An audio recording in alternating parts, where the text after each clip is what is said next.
Welcome to my YouTube channel. നമുക്കിന്ന് egg fry ഉണ്ടാക്കാം. അതിന് എഗ്ഗ് പുഴുങ്ങി വെച്ചിട്ടുണ്ട്. അത് പുഴുങ്ങിയത് നമുക്ക് പീസാക്കി കീറിയെടുക്കാം. ഉണ്ടല്ലേ, പീസാക്കി നമ്മൾ കീറി വെച്ചിട്ടുണ്ട്. അതിലേക്ക് ആവശ്യമായ മസാലകൾ, മുളക് പൊടി, മഞ്ഞൾപ്പൊടി, കുരുമുളക് പൊടി, ഉപ്പ്, ഇതെല്ലാം കൂടെ മിക്സ് ചെയ്ത് നമ്മളതിനകത്ത് പുരട്ടണം. മുട്ടയ്ക്കകത്ത് പുരട്ടുക.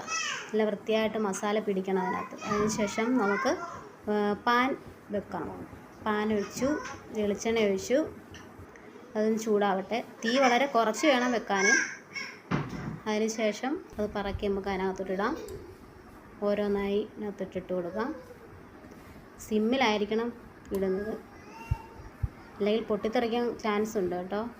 അപ്പോൾ അടച്ച് വെച്ചിട്ട് നമുക്കത് വേവിച്ചെടുക്കാം. അതിനുശേഷം ഒരു സൈഡിൽ തിരിച്ചെടുത്തു.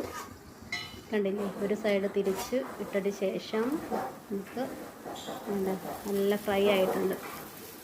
ഫ്രൈ ആയതിന് ശേഷം നമുക്കതൊന്നും കൂടെ ഒന്ന് അടച്ച് വെക്കാം. അടച്ച് വെക്കുമ്പോൾ അതിൻ്റെ അടപ്പ് മൊത്തത്തിൽ അടയ്ക്കരുത്, പൊട്ടിത്തെറിക്കും കേട്ടോ, മുട്ട ആയതുകൊണ്ട്. അപ്പോൾ തീ കുറച്ചിട്ട് വേണം ചെയ്യാൻ.